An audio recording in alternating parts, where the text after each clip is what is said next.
Bonjour Jean-Pierre. Oh, ton micro est désactivé.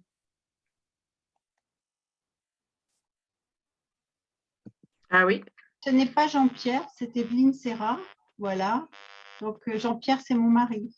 Ah, Ah, ok. Voilà. Désolé. Non, non, c'était rien. Voilà, Ok, donc, je vous ai rejoint là. Ça y est. ça marche.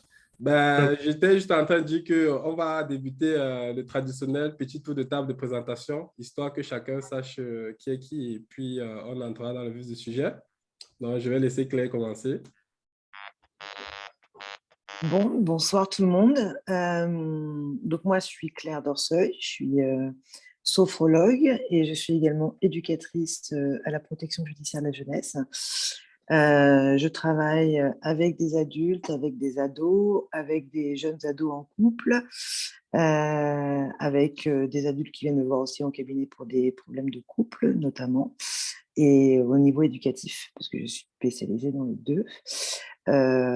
J'utilise la communication bienveillante depuis maintenant 12 ans, ce que l'on pourrait dire en autodidacte, c'est-à-dire que c'est sur le terrain que j'ai été chercher toutes mes informations et par les expériences que j'ai continué à forger ma pratique.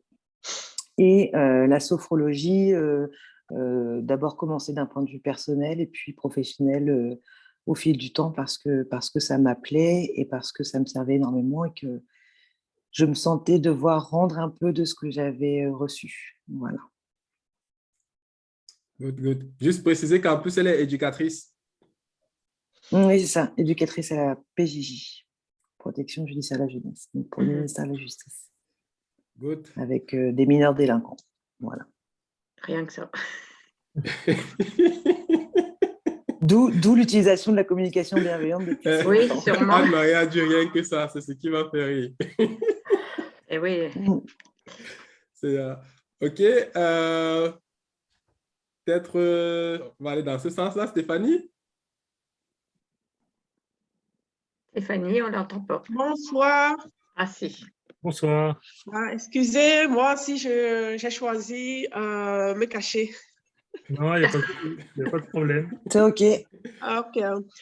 Tout à l'heure, là, j'ai essayé de me battre afin de vous écouter, quoi. Je n'arrivais pas à vous écouter, mais enfin, j'ai pu trouver le meilleur endroit pour pouvoir vous écouter. Donc, c'est Ok. récemment, oui. Bon, je suis Stéphanie, je suis ici, je suis en fait la cousine de Aubin. Et lui, il m'a fait part un peu de ce qu'il fait. Et il m'a parlé du thème qui devrait être débattu aujourd'hui et cela m'a intéressée. Je suis mariée, je suis mère de 2 enfants. Et du coup, j'ai trouvé que ça devrait être un bon thème et c'est pourquoi je suis là aujourd'hui. Ok. Eh bien, bienvenue, Stéphanie. Merci. Du coup, j'ai du mal parce que c'est encore Jean-Pierre qui s'affiche. Du coup, je sais pas. Le micro. Ouvrir un micro. On l'entend pas. Ah, elle n'a pas décroché son micro.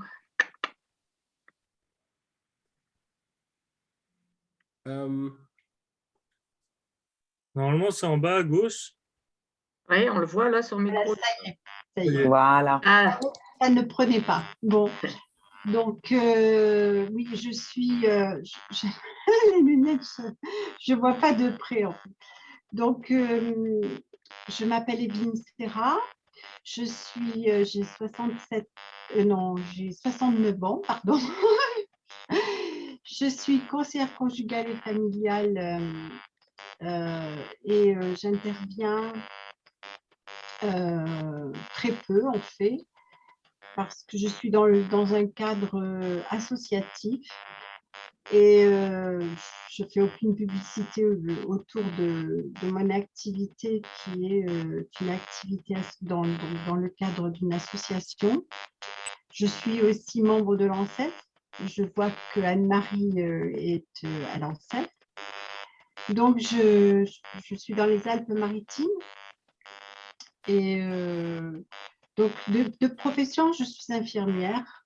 J'ai été infirmière libérale pendant 23 ans dans un village et ses alentours. Et en fait, quand j'ai arrêté ma profession d'infirmière, j'étais fatiguée, malade, et j'ai entrepris cette formation de conseillère conjugale et familiale qui m'a fait énormément de bien. Et je suis en couple depuis 46 ans. Et nous avons 2 fils et j'ai 4 petits-enfants. Et je suis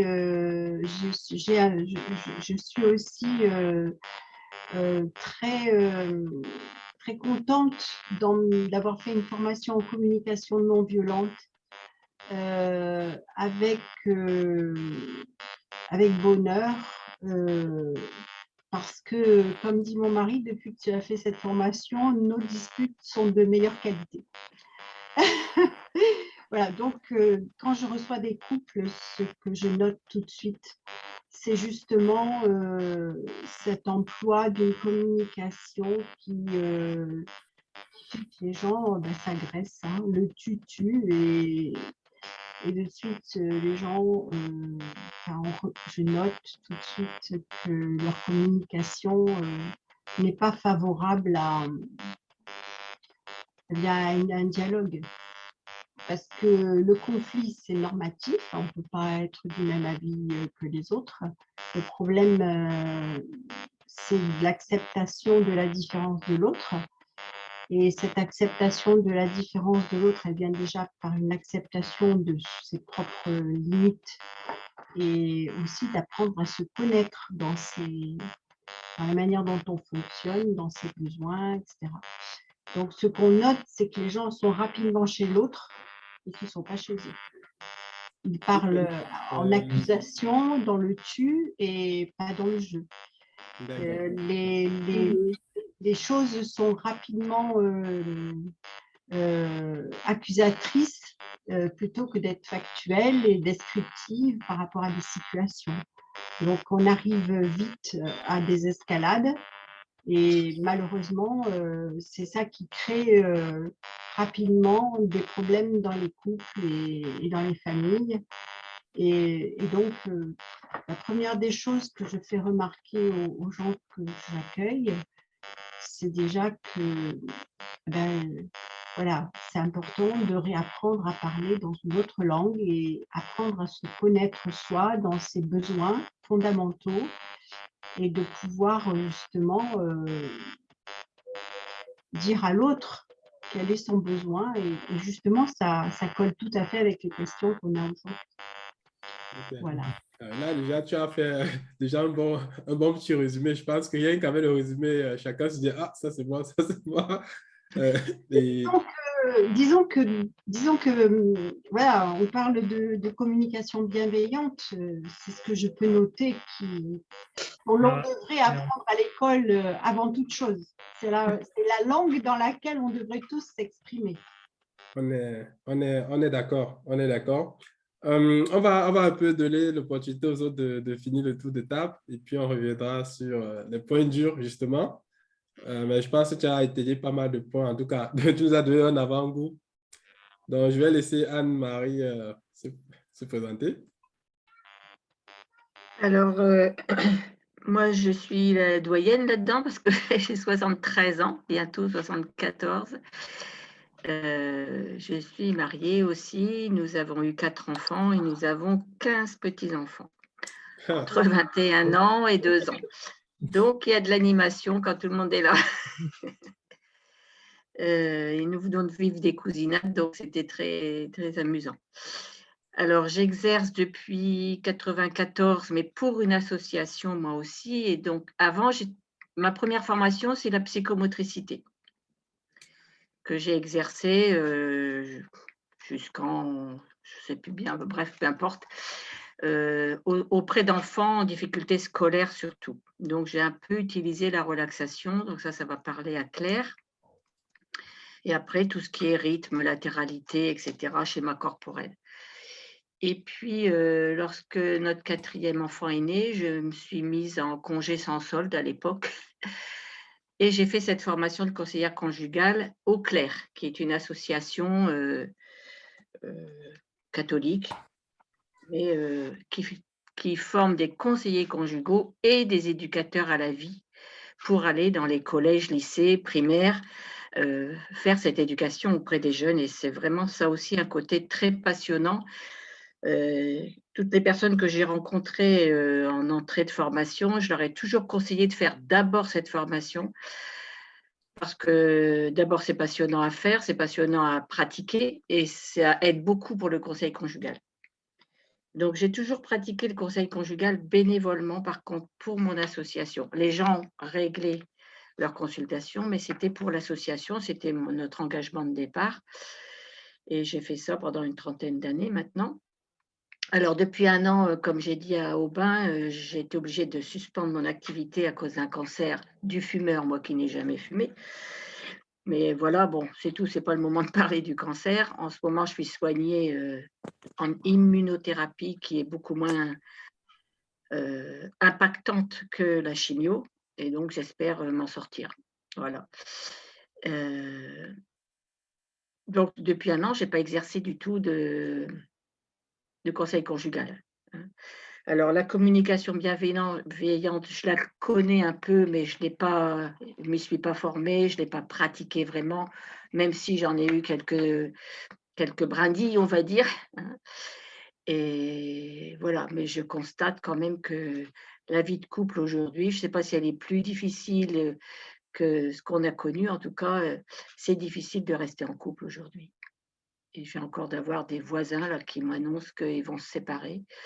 Ça nous fait mal parce qu'on sait, nous on a 4 enfants, dont 3 séparés. Donc vous voyez, c'est pas plus facile chez nous que chez les autres. Mais on sait quand même que c'est douloureux et que pour les enfants, c'est quand même compliqué. Donc voilà, un petit peu ce qui mais bon, j'ai accroché à ce thème parce que ça me permet de me remettre un petit peu les pieds sur le terrain, si je peux dire. J'espère bien pouvoir reprendre cette consultation, mais voilà. Et j'ai tenu aussi, un point écoute dans un collège et ça, c'est aussi très passionnant parce que je voyais les élèves, au minimum 3 fois déjà pour, cerner leurs difficultés. Au bout de 3 fois, soit tout se passait bien, ou du moins ils avaient attrapé ce que je leur avais proposé pour, aller mieux, ou il fallait continuer, donc je continuais. Et c'est aussi un travail, bien utile dans un collège ça. Mais j'ai été obligée de l'abandonner aussi, depuis 1 an. Donc voilà. Quand tu parles de travail utile dans un collège, tu parles du conseil conjugal ou du conseil Non, de point l'éducation à la écoute, vie? Écoute, point écoute, Ok. un point écoute, c'est-à-dire que je suis à la disposition des élèves qui le souhaitent et je les reçois individuellement. Contrairement aux séances d'éducation affective que l'on fait par pas par classe entière, mais en collège, en non-mixité, hein, par séquence de 2 heures. Voilà. Merci. Merci. Ben, merci. Une richesse d'espérance de vie. C'est tout ce que je peux dire quand tu parlais. Oui, alors, on a aussi animé des équipes de couple. Au départ, on appelait ça équipe 3 ans, peu importe. Donc, il y avait un programme établi sur 3 années, 1 année sur la vie de couple. Alors, des couples qui n'étaient pas du tout, enfin pas du tout, qui ne venaient pas parce qu'ils étaient en difficulté, qui venaient pour améliorer leur vie de couple. Et donc, 1 année, on travaillait sur la vie de couple. Une deuxième année, on travaillait plutôt sur la vie de parents lorsqu'il y avait des enfants, mais on traitait le problème quand même avec ceux qui n'en avaient pas et la résonance que ça pouvait avoir pour eux. Et la troisième année, c'était plus sur des problèmes de société. Et au bout des 3 ans, enfin au bout du programme, on nous demandait d'arrêter ces réunions pour pas que ça tourne en réunion amicale, voilà, qui n'apporte pas forcément un travail sur soi. Donc voilà, on a animé comme ça 5 équipes. Et la 6e, ben, on a été obligé de l'arrêter momentanément à cause de mon cancer. Voilà, on espère la reprendre aussi. Ah ben, on vous le souhaite. Oui, oui, merci. Merci. On a Voilà. une nouvelle personne qui s'est connectée. Alors, c'est marqué iPhone. Oui, Je ne sais pas si la personne nous entend. Non. apparemment non. C'est peut-être mieux que tu te présentes et puis la personne Ouais, prendra. donc moi, pour me présenter rapidement, c'est moi que vous avez eu sans doute par mail ou par téléphone. Je me présente, je m'appelle Valentin, j'ai 27 ans et je travaille avec Aubin sur ce projet depuis quelque temps, qui est une plateforme de mise en relation entre professionnels et particuliers dans le but de réaliser leurs projets à la fois personnels et professionnels. Voilà. Juste pour compléter un peu ce que Valentin a dit, concrètement, on se voit comme un espace d'échange d'expériences de vie pour l'accomplissement intérieur. Donc, on va aller fédérer des compétences, comme là maintenant. Ça peut être 2, ça peut être 3, 4, pour résoudre des problématiques de société, que ce soit dans le couple, au travail, en entreprise, en famille, en amitié. Et on le fait autour d'un partage en vidéo comme là, pour que tout le monde, voilà, qu'il n'y ait pas de frein d'ordre logistique, géographique et tout. Donc, ça, c'est le principe. Et il y a 2 valeurs qui nous tiennent beaucoup à cœur, c'est la vulnérabilité et le dépassement de soi. C'est-à-dire qu'on part du principe que voilà, toutes ces histoires de confiance en soi, tout ça, on peut un peu lâcher ça quand on a des problèmes, que si on a déjà l'humilité de les avouer devant les autres, déjà, ça permet aux autres de se connecter à la douleur qu'on a vécue, mais surtout, ça permet d'éviter des erreurs de soi. Peut-être qu'on n'est pas les seuls à faire les mêmes bêtises et qu'on en a appris. Donc, que la vulnérabilité, la capacité à parler des difficultés qu'on a vécues, ça aide. Et la deuxième valeur, c'est le dépassement de soi. De ne pas rester sur un statu quo où on reste en victime, mais voilà, de chercher des solutions pour s'améliorer. Donc, c'est vraiment les 2 valeurs qui servent un peu de fil conducteur de tout ce qu'on fait. Donc, ça veut dire que vous n'êtes pas forcément dans une profession de relation d'aide actuellement. On se voit plus comme des facilitateurs, c'est-à-dire on n'a pas d'éthique de relation d'aide. Moi, particulièrement, je suis un ingénieur de formation, mais aujourd'hui, je suis des cours de psychopathologie. Mais on a eu à faire du coaching, mais pas un coaching d'ordre thérapeutique. C'est-à-dire que quand quelqu'un arrive, ce qu'on a constaté, c'est qu'il y a des gens qui viennent avec des attentes, mais ils n'ont pas conscience des freins qu'ils ont en profondeur parce que, comme le disait Evelyne, il y a différentes strates et il y a un travail intérieur à faire. Je prends un exemple concret. Vous pouvez venir en disant, je veux être entrepreneur, je veux des clients, mais vous n'arrivez pas à prospecter parce que vous êtes très réfractaire au rejet. Mais pourquoi est-ce que vous êtes si sensible au rejet? Peut-être parce que vous êtes hypersensible, peut-être parce que vous avez des traumatismes. Donc, peut-être qu'il y a un travail à faire sur l'anxiété avant. Donc, tu reçois d'abord, bien sûr. Voilà. C'est un peu ça qu'on essaye de faire. OK. Mais là, vraiment, l'idée, c'est ça. C'est plus des ateliers pluridisciplinaires où il y a un partage à vidéo. C'est vraiment ça le cœur de l'activité. OK. Je propose que Claire commence avec la présentation. Il y a 2 personnes qui viennent d'arriver. Ghislain. Une autre personne que je ne connais pas. On va commencer. Claire, du coup, Claire, ce qui va se passer, c'est qu'elle va présenter les 2 premiers points et à chaque point, si que ce soit Evelyne ou Anne-Marie, vous avez quelque chose à compléter, vous n'hésitez pas. Et puis, à la séance de questions-réponses, les autres pourront interagir. Et on terminera en beauté avec 2 exercices. Alors, le premier point qu'on tenait à aborder ce soir, et qui avait été aussi une question qui avait été posée lors du précédent webinaire, c'était la question de se demander comment on réagit lorsque la personne qui est en face de soi, malgré toute la bienveillance qu'on met dans la communication ou qu'on pense mettre dans la communication, lorsque cette personne se braque ou alors continue dans une certaine violence, qu'elle soit verbale, physique ou même non verbale, c'est-à-dire d'être fermée à reculons et en opposition, et tout ça malgré notre bienveillance. Alors pourquoi s'était posé cette question-là? C'est parce qu'on avait commencé sur la communication bienveillante en expliquant que la base de la communication bienveillante, c'était l'écoute. Dans un premier temps, avant toute communication, il faut aussi apprendre à écouter. Nous, ce qu'on appelle en sophrologie l'écoute active, c'est-à-dire qu'on écoute, mais on ne pense pas en écoutant à ce qu'on va déjà répondre. C'est-à-dire qu'on écoute juste vraiment quel est le besoin ou quel est le point de vue de la personne qui est en face de nous. Et c'est vrai qu'on avait donc décousu cette communication bienveillante en passant par l'écoute. Ensuite, on présente quels sont nos besoins à nous, quel est notre point de vue, sans jugement de valeur, ni sur soi, ni sur l'autre, sans a priori non plus, et de pouvoir accueillir les valeurs de l'autre, accueillir les points de vue de l'autre, faire un partage, poser nos besoins et ainsi commencer une communication qui est complètement apaisée.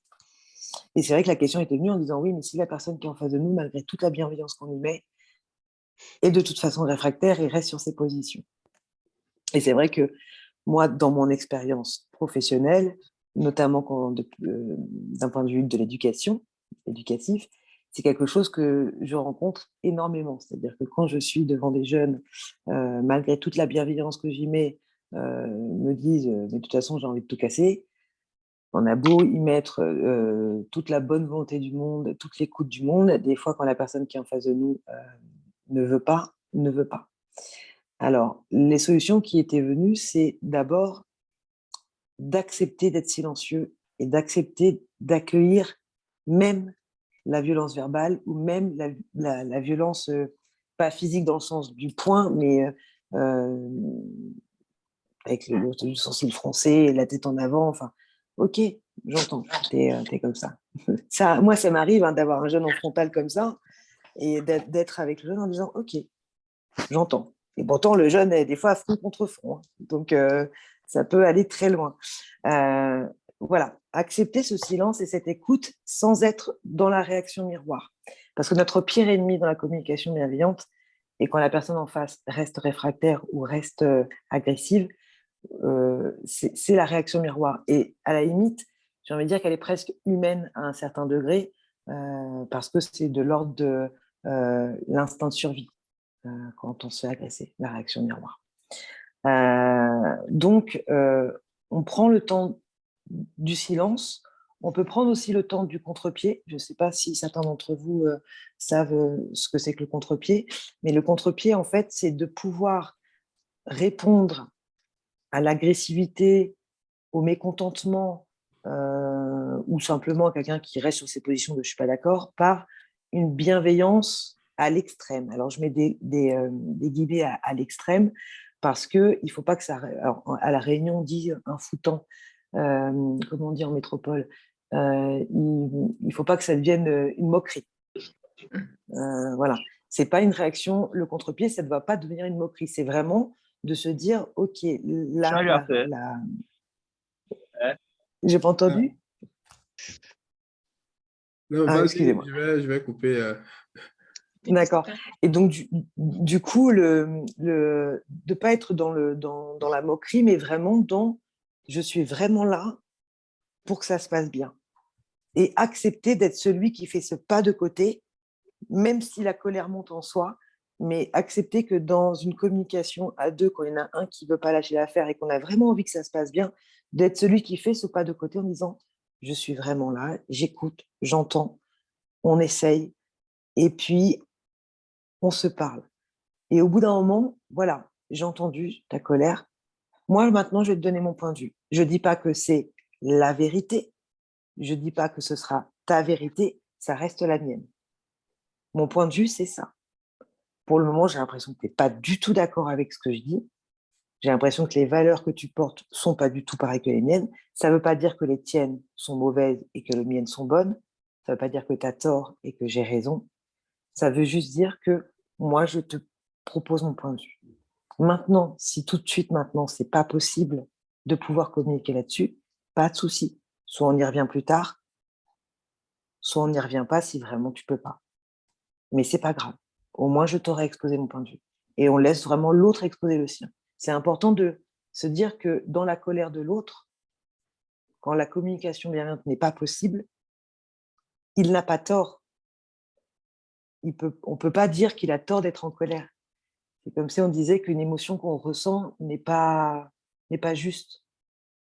Alors que la personne qui est en face de soi, pour lui, l'émotion est très juste, elle est viable, et si c'est de la colère, c'est de la colère.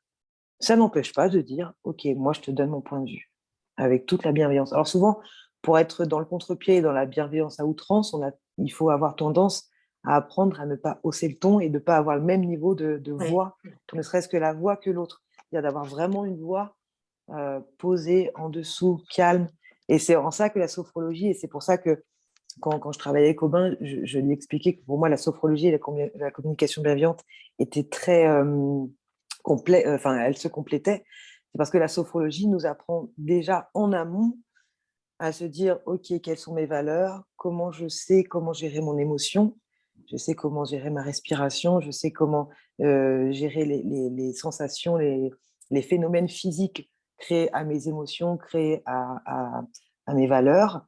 Et donc, du coup, quand je vais aborder une communication bienveillante, je vais être celle qui va pouvoir faire le pas de côté si l'autre ne peut pas parce qu'il ne veut pas, soit parce qu'il ne sait pas, soit parce qu'il ne se connaît pas assez, soit parce que l'émotion qu'il ressent est pour le moment trop débordante. Et voilà, et c'est pas grave, et ça veut pas dire qu'il a tort, ça veut juste dire que pour le moment, la communication est pas OK, qu'elle est pas possible, et c'est pas grave de se dire que c'est pas possible à ce moment-là. OK. Donc, si je récapitule un peu, déjà en étape 1, silence, on accepte que l'émotion de l'autre comme étant juste. Elle est la Après, on sienne. évite, non? C'est ça? Après, Ouais, on non, évite c'est pas qu'elle est juste, c'est que c'est la sienne, c'est qu'on n'a pas à la juger. On peut pas dire d'une émotion de l'autre, tu devrais pas te... Mais pourquoi tu es en colère? Moi, j'entends souvent ça dans mon travail. Mais pourquoi tu es en colère? Des collègues qui disent ça. Je dis, ben, en fait, pourquoi tu es agressif? Il a le droit d'être en colère. Hein, ça lui appartient. Cette colère lui appartient. Je n'ai pas à la juger, en fait. OK. Et c'est ça qui constitue le fait d'éviter la réaction miroir, c'est ça?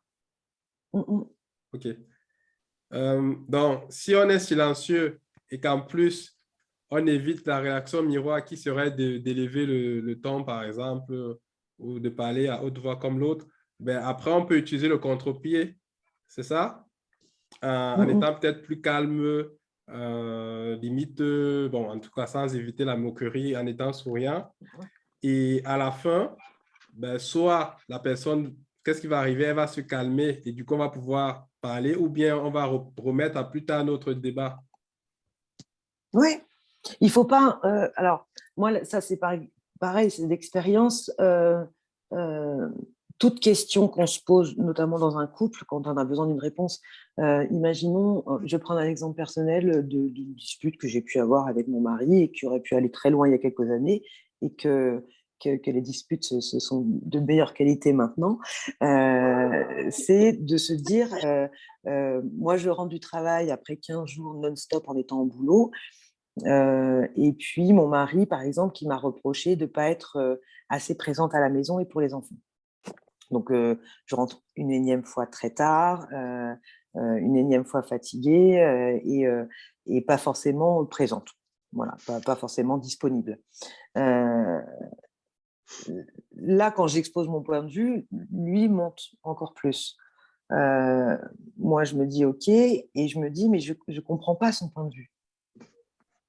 Mais ce n'est pas parce que je ne comprends pas son point de vue que moi, je vais monter d'un ton pour exposer le mien. Je vais me dire, c'est son point de vue. L'émotion qu'il ressent là, elle est légitime pour lui, parce qu'il est vraiment en colère que je rentre tard et il a vraiment l'impression que je ne suis pas présente pour la famille, il a vraiment l'impression que je ne suis pas présente pour mes enfants. Mais ça ne veut pas dire que moi, à ce moment-là, je ne suis pas légitime à avoir cette valeur de liberté et d'indépendance qui est très présente à ce moment-là. En me disant, mais c'est vrai que j'ai kiffé ma journée de travail, je kiffe ce que j'aime vraiment ce que je suis en train de faire ces 15 derniers jours et je n'ai pas envie de rogner sur ça pour être plus présente parce que lui, il me demande d'être plus présente. Mais je vais entendre. Donc, je ne vais pas élever la voix quand il se met à élever la sienne. Et comme moi, je n'élève pas la voix, ben, il se sent plus légitime dans ce ton de voix à lui parce que ça n'a pas d'impact en face. Donc, il va peut-être lever le voix encore un peu, mais je vais rester moi au même niveau en disant « Ok, mais là, en fait, ce que tu es en train de m'exposer, je l'entends. Le souci, c'est que dans l'état dans lequel je suis là maintenant, je ne le comprends pas. » Et lui ne me comprenant pas à ce moment-là et moi ne le comprenant pas à ce moment-là, on s'est dit « Bon, bah ok, j'écoute. » Et puis, je finis par me taire ou faire la vaisselle. Et puis, il comprend bien que de toute façon, on n'est pas en phase à ce moment-là, et puis on en a rediscuté 3 jours après. C'est pas grave. Mais avec un ton beaucoup plus calme et beaucoup plus bienveillant.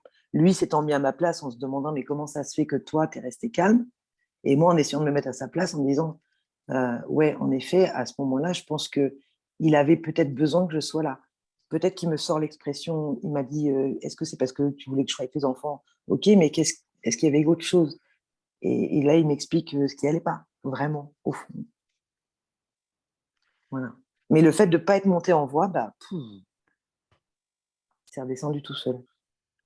Moi, ce qui me semble important dans ce que dit Claire, là, c'est ce temps de latence qu'on s'octroie devant la colère de l'autre, parce qu'on pourrait très bien monter dans les tours aussi, et puis bon, ça ne termine pas bien en général. Mais ce temps de latence, il me paraît important, et le report du dialogue aussi, parce qu'on n'est pas en état de dialoguer dans ces moments-là.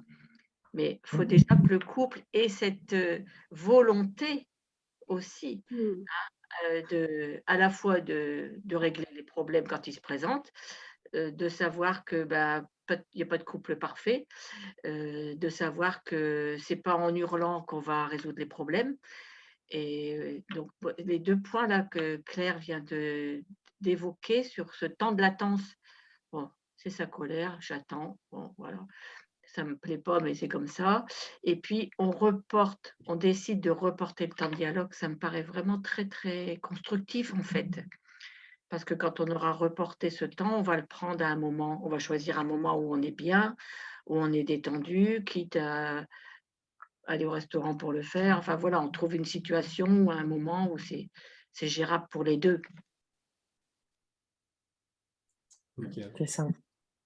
Après, Et puis aussi de se dire que l'émotion de l'autre, c'est comme la valeur. On n'a pas. Moi, je n'ai pas à juger quelles sont les valeurs de mon conjoint, parce que dans un couple, donc, il y a les valeurs qui sont communes, parce que quand on se met en couple, au début du couple, il y a quand même quelque chose qui nous plaît chez l'autre, qui peuvent être de ses valeurs, de son physique, de son humour, enfin voilà, il y a quand même quelque chose qui nous attire à la base, mais il y a aussi des valeurs qui ne sont pas communes au couple. Et c'est vrai que ce qui peut être intéressant à faire, c'est d'essayer de prendre ce temps. Alors, des fois, on attend des disputes pour savoir quelles sont les valeurs de l'autre, mais même des fois, sans attendre les disputes, de se dire, OK, on a ces valeurs qui sont communes, on s'est reconnus en ça au début de notre relation, et puis c'est vrai qu'on a des valeurs qui ne sont pas forcément communes, mais qui est parfois importante de connaître chez l'autre, parce que justement, ça peut éviter, alors soit ça évite le conflit, ou soit ça permet pendant un conflit, pendant une dispute, de pouvoir mieux comprendre et moins juger l'autre dans ses émotions et dans ses valeurs à lui. Parce qu'on en aura connaissance avant. Et c'est vrai que c'est quelque chose que les couples font rarement, de pouvoir discuter de leurs valeurs, qu'elles soient communes ou pas. Ouais. Faire l'inventaire des valeurs, c'est aussi, mais c'est toute cette préparation à la vie de couple qui paraît importante et qui aujourd'hui est peut-être moins mise en pratique. Parce qu'elle est éducative. Moi, alors, il me semble que c'est quelque chose d'éducatif. Oui. Et soit qui a été perdu parce que peut-être moins de... alors, comment on appelle ça? Il y a moins de moments de transition quand on grandit. Bon, il reste le baccalauréat, mais il y a plus ces petites choses. Je cherche le mot parce que je suis désolée, il est tard chez moi, mais du coup le mot ne me vient pas. Mais des choses qu'on faisait peut-être en famille. Alors des fois c'était un peu trop patriarcal. Des rituels de passage, merci. Oui. Des rituels qu'on n'a plus et qui permettaient des fois peut-être aussi de pouvoir communiquer sur les valeurs familiales, ou qu'est-ce qu'un couple, ou qu'est-ce qu'une famille, comment mes parents voient le couple. Maintenant, c'est quelque chose, je trouve, qui se perd. Il y a Evelyne donc peut-être rééduquer là-dedans. Ouais. Oui. Il y a Evelyne qui veut parler. Evelyne. Oui, je n'aime pas couper la parole. En fait, je trouve que ce que tu dis est tout à fait juste.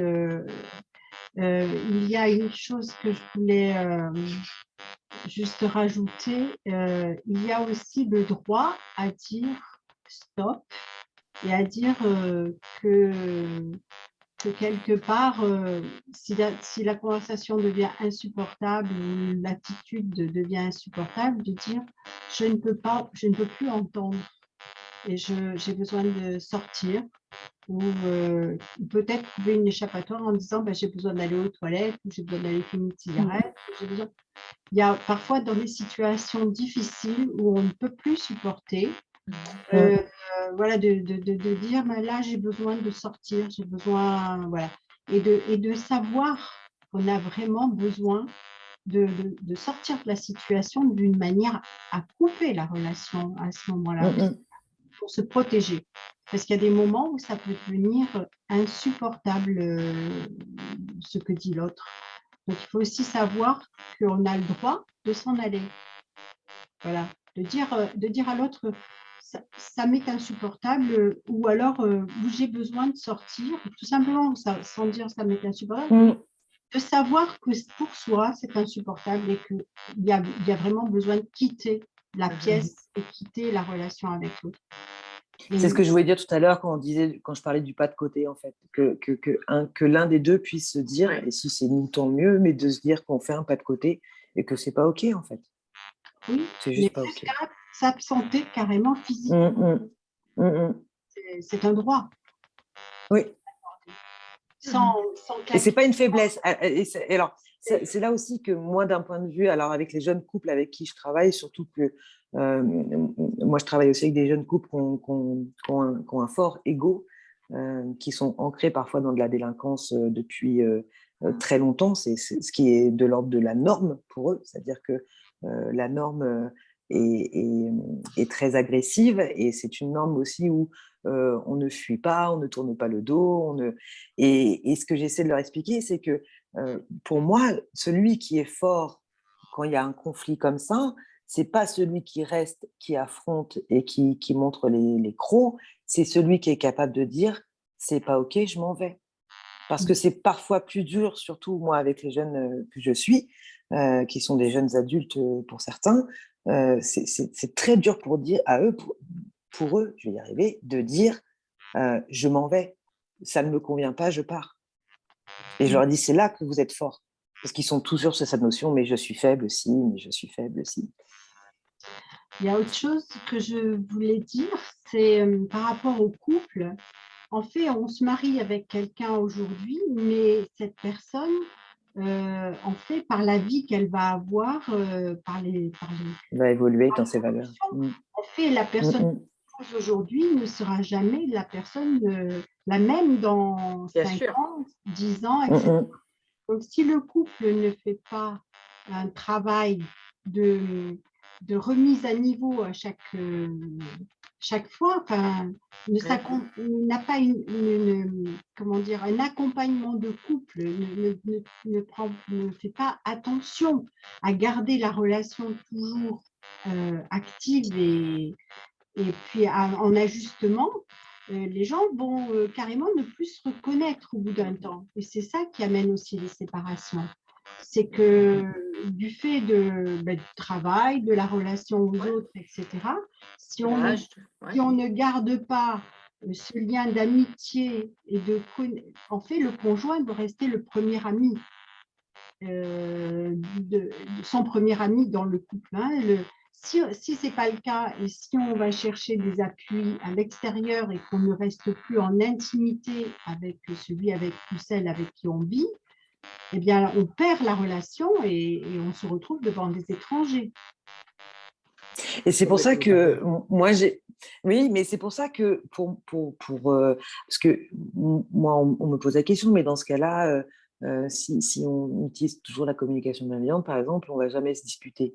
Mais si, et à la limite, c'est important parce que justement, dans ces moments-là, les disputes permettent, je ne dis pas les disputes jusqu'à tout casser dans la maison, mais une dispute ou quelque chose où on montre un désaccord et qui, des fois, posé et voilà. Mais oui, quand je dis dispute, c'est que on va dire désaccord. Le désaccord permet à la fois de se remémorer pourquoi, ce que je disais tout à l'heure, pourquoi à un moment donné on s'est choisi, pourquoi à un moment donné on s'est trouvé, et en même temps de faire comme une réinitialisation des valeurs actuelles à ce jour.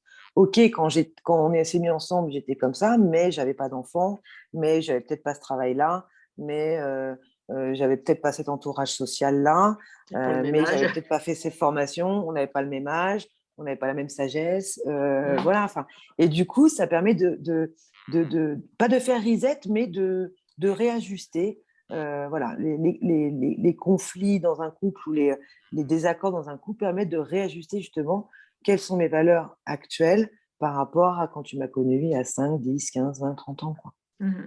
Ok. Juste pour résumer un peu, parce qu'on a dit beaucoup de choses. Donc, Oui, je dis toujours beaucoup de choses, Aubin, et à chaque fois, il faut me... je sais, c'est pour ça que je me permets de résumer. Après, voilà, Evelyne a parlé du fait de prendre conscience qu'on a le droit de sortir physiquement de la situation pendant qu'il y a le conflit. Si on a, ça devient insupportable. Et après, on a parlé du fait du besoin de mettre à jour à chaque fois l'état de notre relation dans le couple parce que les uns changent, les valeurs changent. Et de pas, surtout pas partir du principe que voilà, l'autre doit être comme nous, quoi. Voilà, d'accepter qu'il a des différences. Maintenant, je voulais un peu donner la parole à Gabriel parce que je voyais beaucoup hocher de la tête. Je ne sais pas s'il avait quelque chose à ajouter. Il n'a pas son micro. Ah,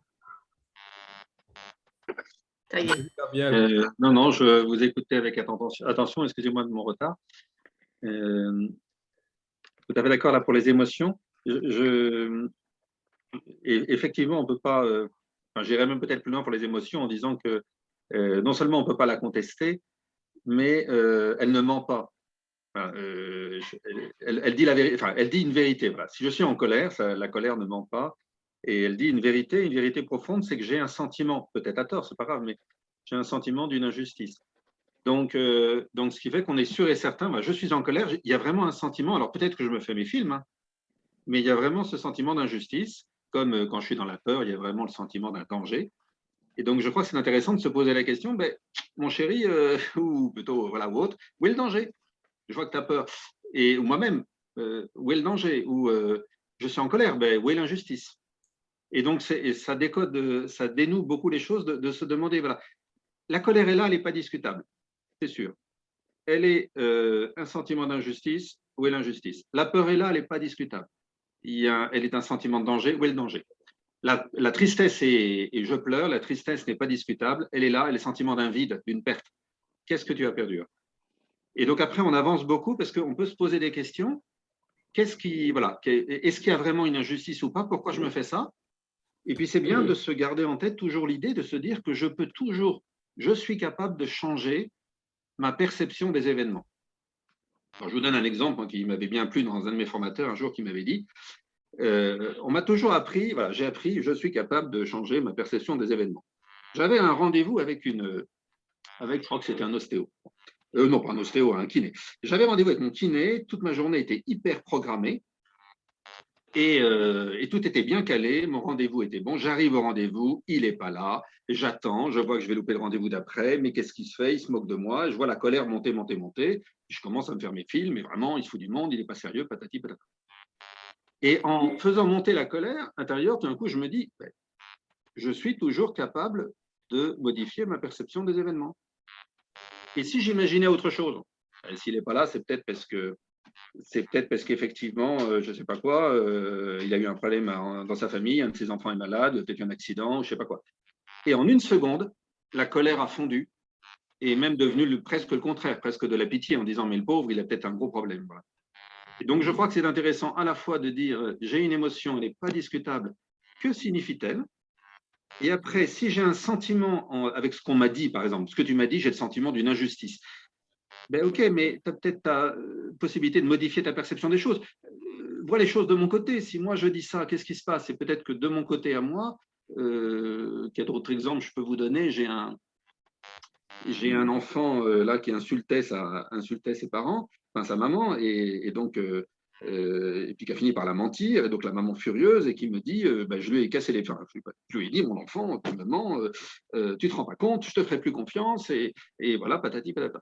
Je me suis permis de dire, je dis, mais madame, c'est comme ça que vous avez perçu les choses. Et très bien, vous avez tout à fait votre droit.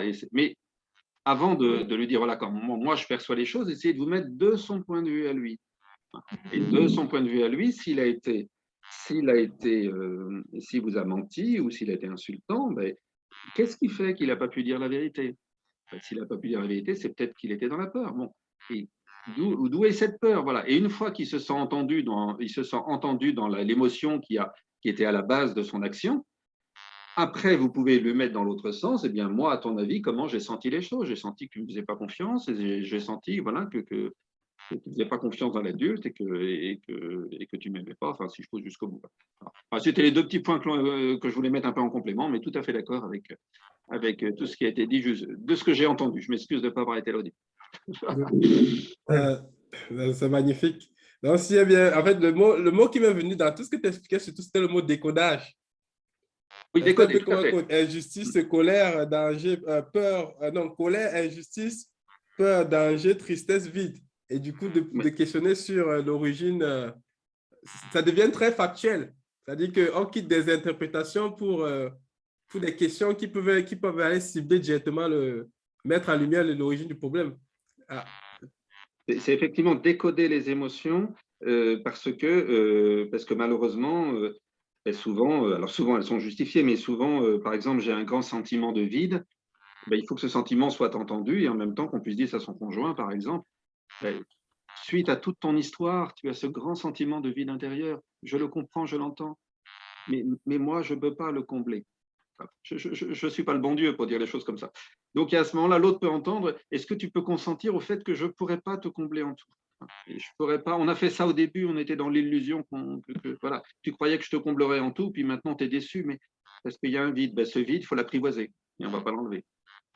Ça permet de dégonfler. En fait, l'idée, c'est de dégonfler l'émotion comme on dégonfle un ballon de baudruche. Là. Tout d'un coup, ça se dégonfle. C'est important, c'est de savoir que les émotions, ce sont des phénomènes physiologiques. Bref, mais ce sont des phénomènes physiologiques. Et c'est justement ces émotions qui sont des réactions de l'organisme qui doivent justement nous amener à aller décoder ce que tu disais, le ressenti, voilà. Qu'est-ce que cette émotion que je ressens, elle n'est pas condamnable, elle existe, c'est quelque chose qui m'a envahi, c'est quelque chose qui… C'est important de regarder le dessin animé vice-versa, je trouve qu'il est bien fait, il explique bien. Et en fait, cette émotion que je ressens, c'est vraiment physiologique, ça vient, ce sont des décharges d'adrénaline, ce sont des choses hormonales, c'est informatif. Après, il faut aller creuser. Qu'est-ce qu'il y a derrière l'émotion, effectivement? Ça montre quand même qu'il y a un aspect connaissance de soi qu'il faut avoir pour avoir cette capacité à faire le temps de latence, de ne pas réagir pour aller dans ce phénomène de profondeur. Mais bon, ça, c'est autre chose. Et être à l'écoute déjà des phénomènes qui se passent à l'intérieur. Ouais. De ne pas être déconnecté déjà de son corps, de ne pas être déconnecté de tous les phénomènes qui s'y passent, de comprendre comment on réagit face à telle ou telle émotion, telle ou telle sensation, et puis de pouvoir apprendre, de pouvoir s'autoriser à connaître des techniques autres comme la visualisation, comme la respiration profonde, comme même tout type de respiration. Déjà connaître sa respiration, connaître qu'une respiration thoracique n'est pas une respiration naturelle, que la respiration naturelle est abdominale. Enfin voilà, de connaître, s'autoriser à aller découvrir tout ça. Ok, ça c'est pas mal, ça c'est pas mal. Je pense qu'il y a beaucoup de choses qui ont été dites pour le premier point. Les autres, juste je proposais en entrée que les autres notent des questions pour la partie questions-réponses. Voilà, parce que j'imagine qu'il y a des questions qui vont arriver. Et si on peut juste continuer avec le deuxième point sur comment est-ce qu'on fait quand on attend de la reconnaissance et que ça ne vient pas. De la reconnaissance de l'autre. Ouais. Oui, quand on attend, notamment dans des conflits, quand on attend des excuses de l'autre, ou alors même l'inverse, quand on attend des compliments quand ça se passe bien, mais on attend toujours des compliments, on attend des je t'aime, on attend de combler un vide, comme disait Gabriel tout à l'heure. Alors, la première, et Gabriel avait en partie donné une réponse à ça, c'est de pouvoir se dire dans un couple que le vide que l'autre ressent et dont tu ne fais pas, parce que oui, tu me dis jamais je t'aime, ou oui, tu me prends jamais dans tes bras, ou de se dire, mais est-ce que c'est moi qui ne te prends jamais dans mes bras, ou est-ce que c'est toi qui veux combler quelque chose dont soit je t'ai jamais donné et tout d'un coup tu en as besoin, soit au début peut-être qu'on le faisait et je le fais moins, et est-ce que tu attends de moi des excuses ou est-ce que je le fasse plus, mais si je ne sais pas le faire ou je ne sais plus le faire ou je le fais autrement, peut-être aussi des fois si je le fais autrement. Moi par exemple, mon mari, c'est ce que j'expliquais à Aubin quand on a commencé à préparer cette intervention, moi, mon mari, la première fois qu'il a dit « je t'aime », c'est à mon chien. C'est pas à moi. Et moi, j'attendais qu'il me dise « je t'aime » depuis des mois qu'on était ensemble. J'ai dit « mais quand est-ce le fameux premier « je t'aime » Quand est-ce qu'il va me le dire ?» Et quand j'entends qu'il regarde le chien et qu'il lui prend la bouille comme ça, alors que ça faisait même pas 3 semaines qu'on l'avait, il dit « mais oui, mais toi, je t'aime ».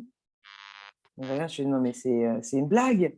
Et en fait, j'ai compris après coup qu'en fait, c'est moi qui avais besoin qu'on vienne combler ce vide de « je t'aime » parce que plus petite, j'avais un père qui me le disait jamais. Vous voyez, quand on prend le temps de se poser sur soi, on prend le temps de comprendre que ce qu'on attend de l'autre, en fait, c'est de combler quelque chose chez nous, mais que l'autre n'est pas là pour ça. Là, un couple, c'est un accompagnement. On s'accompagne à deux. Ce n'est pas l'autre qui vient combler un besoin chez nous. Et à partir du moment où on arrive à comprendre que le couple, ce n'est pas attendre de son partenaire ou de sa partenaire qu'elle vienne combler quelque chose chez nous, mais qu'elle vienne juste m'accompagner dans ce chemin et qu'on se soutienne, qu'on se soutienne, qu'on soit des amis. C'est amis, amants, des fois dispute ou incompréhension, voilà, discussion, mais c'est certainement pas j'attends de l'autre qui vienne combler quelque chose de chez moi. Un jour, mon mari m'a fabriqué un meuble, j'ai compris qu'il me disait je t'aime. Les langages de l'amour. Mais c'est vrai que d'attendre de l'autre qui vienne combler quelque chose, je le retrouve énormément dans les jeunes couples qui viennent à ma rencontre, et même des fois maintenant je commence à avoir des couples qui sont parfois déjà installés depuis longtemps, mais de dire mais vous comprenez pas, alors un truc tout bête, mais vous comprenez pas, il fait jamais son lit. Aubin, tu connais cette anecdote-là. J'étais celle qui dit ouais, mais il fait jamais son lit, c'est inadmissible, jusqu'au jour où j'ai compris qu'en fait c'est moi qui avais envie que le lit soit fait. Si le lit n'était pas fait, ça ne faisait pas partie de ses priorités. Et je n'avais pas à juger ça. Hein. Je n'avais pas à juger, oui, mais attends, ta mère t'a jamais appris à faire un lit, mais pourquoi tu ne fais pas ton lit, t'es sale? Enfin, non, moi, j'avais besoin que le lit soit fait. Donc, quand j'ai compris que c'était moi qui avais besoin que le lit soit fait et pas que j'avais besoin que lui le fasse, ben, j'ai fait le lit. On peut aussi dire à quelqu'un qu'on a besoin et l'autre peut aussi de temps en temps faire le lit pour faire plaisir. Alors, je n'ai jamais réussi jusqu'à maintenant, à part avoir gagné un pari. mais après, parce qu'on prend le contre-pied. Mais oui, que l'autre ait un besoin, oui. Mais après, ça n'empêche pas de le dire. Oui. Que voilà, moi, mon besoin, c'est que le lit soit fait, mais ça n'empêche que c'est mon besoin. Oui. Quand je l'ai choisi, il ne faisait pas son lit. Quand on choisit quelqu'un, on le choisit pour qu'il est dans son ensemble, il me semble. Et du coup, un couple, ça n'est pas chercher à changer l'autre, mais que quel que soit l'autre. Hein. Ça peut être des fois l'homme qui veut changer la femme qui veut changer l'homme. Des fois, c'est en même temps sur des points complètement différents. Et il est comme il est. À partir du moment où on se dit, OK, bon, bah, je l'ai choisi comme ça, après tout, bah, il ne fait pas le lit. Hein. Je le savais depuis le début, hein, après tout. Il me dit pas je t'aime, bon, bah, il préfère le dire au chien, c'est pas grave. Gabriel, Anne-Marie, vous voulez réagir? Ah, il y a Stéphanie qui lève la main aussi. Ouais. OK. Ton micro. Coupé, ouais. Le micro, je ne l'entends pas si. Oui, en fait, c'est que Anne-Marie vient un peu d'introduire, de relever. Je trouvais un peu ça intéressant parce que je crois que vous avez dit que vous avez des enfants. Si je me suis, bon, justement, je me dis, si déjà on décide aussi d'avoir les enfants, nous avons aussi le rôle de donner aussi une bonne éducation à l'enfant Et je me dis que la bonne manière d'éduquer l'enfant, c'est de faire aussi d'abord soi-même. Et l'enfant voit ce que nous faisons. Et si déjà on s'est dit à la base que bon, arranger son lit ou bien de l'ordre est une bonne chose, et nous avons aussi le devoir de montrer à l'enfant d'éduquer l'ordre à l'enfant. Et les deux partenaires ont besoin parce qu'en ce moment, l'enfant a besoin du papa et de la maman. Si le papa ne le fait pas, comment est-ce que l'enfant pourra facilement copier le bon chemin?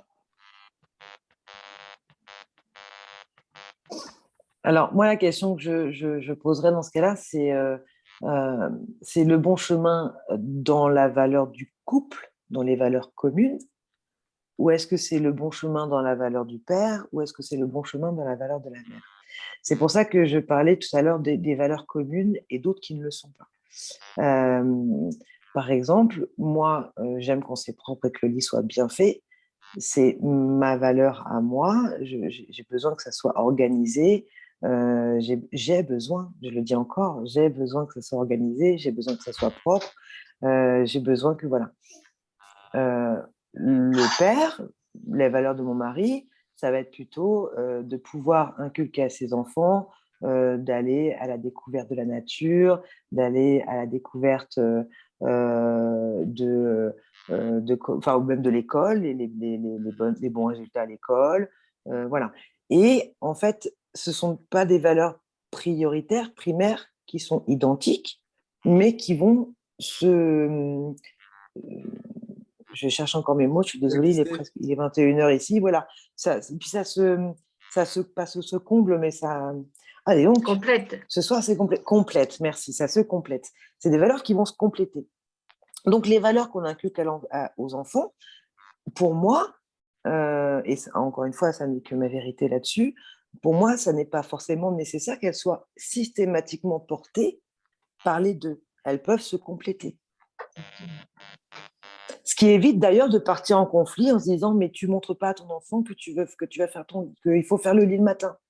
Ça, c'est une valeur que la maman aurait besoin de combler, par exemple, ou que le papa aurait besoin de combler. Mais le père ou l'autre, le conjoint, aura besoin de combler une autre valeur. Et ça va se compléter. Ça reste pour une... De rien.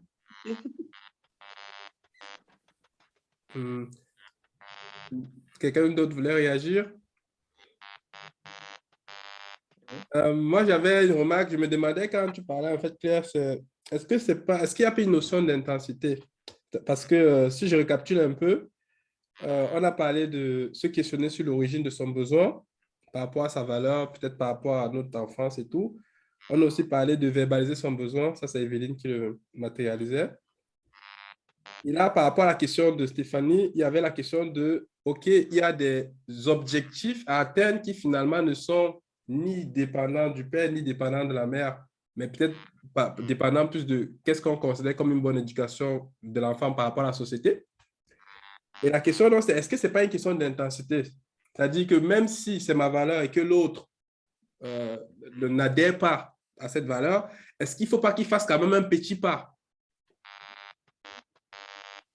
Parce que si c'est... Je comprends ta question, Aubin. Et si c'est tellement important, ça rentre en jeu, et là, la communication rentre en jeu, bienveillante, c'est de pouvoir dire à l'autre, mon besoin, et c'est ce que disait un peu Evelyne tout à l'heure, mon besoin, c'est celui-là. Est-ce que de temps en temps, tu pourrais le combler? Est-ce que tu es en capacité de temps en temps de pouvoir le combler? Si l'autre répond non, au moins, il aura fait part de son besoin à lui aussi, de dire que ça ne fait pas partie de ses priorités. Et il faut pouvoir entendre que l'autre te dise ça ne fait pas partie de mes priorités. Ça nous convient ou pas. Après, c'est à nous de pouvoir réajuster notre vision aussi de notre couple à ce moment-là. Et se dire, OK, quelles sont nos priorités dans ce cas-là? En tant que couple, quelles sont nos valeurs communes, là, maintenant? D'accord. Et là, on prenait l'exemple du livre. Le premier exemple qui me venait en tête, c'est l'histoire, par exemple, d'un ami qui avait fréquemment, tu discutes avec ton ou ta partenaire. À la fin, voilà, il y a quelqu'un qui fait le pas pour calmer la situation, pour arranger les choses. Tu le fais une fois. tu le fais 2 fois, des mois passent, et en fait, tu te rends compte que tu es toujours la personne qui doit faire le premier pas pour calmer la situation. Ben, c'est sûr que la première fois, tu peux être tolérant, tu peux avoir un seuil de tolérance maxi, mais après 6 mois, 1 an, à un moment donné, tu vas peut-être le vivre comme une injustice. Pourquoi l'autre ne pourrait pas de temps en temps faire le pas? Est-ce que c'est une question d'orgueil, etc. Donc, moi qui au départ était bienveillant, tolérant, avait pris conscience que ben, ma valeur était différente de la sienne, c'est que voilà, ben, je vais arriver à ce moment de là où je vais me dire, ben, j'attends quand même quelque chose. Donc, qu'est-ce que je fais? Si la personne en face, malgré cette énième répétition, n'est pas dans le système de faire, n'est pas dans la volonté de faire un pas, même si elle me verbalise le fait que ce n'est pas sa priorité. Être capable de se demander si c'est OK, si la relation telle qu'elle se déroule est OK pour nous ou pas. Est-ce qu'elle nous convient au final? Et il ne faut pas hésiter à se poser la question. Ce n'est pas, un tabou. Un échec de se poser la question, c'est plutôt une force, parce que des fois, c'est des questions qui sont tabous. Mais au final, quand on voit que 6 mois, 1 an, 2 ans, 3 ans, après avoir fait effort sur effort sur effort, et qu'on a l'impression qu'on est la seule dans le couple ou le seul dans le couple à faire toujours ce pas de côté, au final, de se poser, et peut-être de se poser à 2, en se disant, est-ce que ça nous convient au final? Qu'est-ce qui nous convient et qu'est-ce qui ne nous convient pas? Parce qu'on parlait tout à l'heure, au tout début de ce webinaire, on parlait des impacts que ça pouvait avoir sur l'enfant.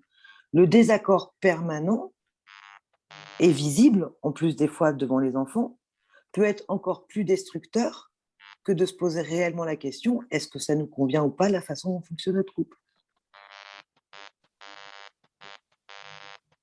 Moi, je le vois là, des couples, enfin des enfants que je suis, des jeunes adolescents ou même des enfants, parce que des fois ils arrivent assez jeunes chez nous, qui sont détruits et qui sont dans une colère. Alors là, pour le coup, eux, ils rentrent dans de la délinquance parce que c'est, pour certains, hein, je ne dis pas pour tous, mais pour certains, une manière de marquer quelque chose de l'ordre de j'ai souffert, j'ai eu mal, je vais un peu le rendre maintenant, ma douleur, je vais la rendre comme ça. Mais ce sont des enfants qui, à la base, dans leur enfance, nous expliquent que leur vie avec papa-maman n'a été que basée sur du conflit. Et qu'ils ne connaissent que ça. Et quand on leur montre qu'on peut ne pas être d'accord et on peut pouvoir se dire « Ok, bah, on ne se voit plus parce que ça ne nous convient plus », ils comprennent que ça existe aussi, parce qu'eux, ils ont connu un papa-maman qui restait dans la même pièce pendant des années, avec des... Et c'est pas forcément, là, on n'est pas dans de la violence intrafamiliale forcément, dans le sens qu'un seul conjoint va être violent envers un père ou une mère. C'est vraiment des disputes permanentes. Parce qu'à aucun moment, le père et la mère se posent en disant finalement, notre façon de vivre, notre couple, est-ce qu'il nous convient? Et les enfants sont beaucoup, des fois, impactés par ça. Parce que ça devient leur norme, le conflit devient leur norme. C'est comme ça que ça se passe dans les couples. Moi, j'en ai qui me disent, moi, au début, ils ne comprennent pas ce dont je parle parce qu'ils ne connaissent pas autre chose. La bienveillance, ils ne la connaissent pas. La communication, ils ne la connaissent pas. Se connaître ses émotions, c'est loin de, c'est à des millénaires. En fait ta réaction m'amène du coup à une hypothèse, c'est-à-dire, OK, j'ai fait le pas tout le temps, ça ne me convient plus. Voilà, il y a une forme d'injustice qui naît. Il est temps de se poser, de se questionner sur le couple. Que faire si l'autre n'est pas communicatif ou n'est pas même Parce que là, on prend pour acquis que l'autre veut communiquer. Et je sais par exemple que moi, par exemple, par une période, je communiquais beaucoup par les gestes, c'est-à-dire que j'étais moins dans le verbal. Alors que là, on rentre dans des domaines où il faut bien verbaliser quelque chose. Mais moi, je vais donner mon exemple personnel, pour le coup. Moi, j'étais pendant 7 ans avec quelqu'un qui était manipulateur pervers.